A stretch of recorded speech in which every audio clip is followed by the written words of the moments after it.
I can't cook, can't clean, can't go anywheres, you can't do anything. It's just brutal. Adapting to a changing climate hasn't been easy for Julie Leggett. She grew up in New Glasgow and doesn't remember it ever getting as hot as it does now in the summer months. Living without air conditioning, she says when it got too hot, her life would stop and she'd just wait for it to cool down. When it's in the 40s outside, it's warmer in here. And it stays like that all night, routinely in the mid-20s through the night. You can't sleep.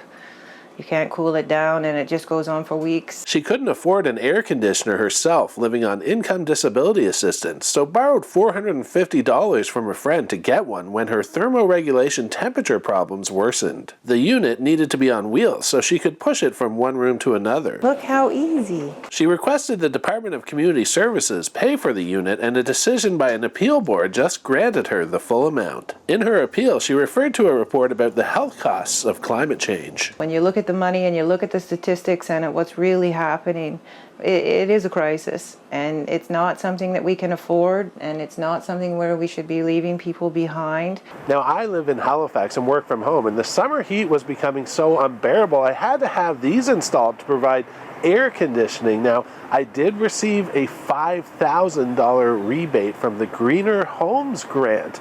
The grant is now closed to new applicants, but the Canada Greener Homes loan still offers interest-free financing to homeowners at the pre-retrofit stage. But Julie is not a homeowner. Leggett hopes her victory will open the door for others. It was life-changing, and to realize how long I went without it.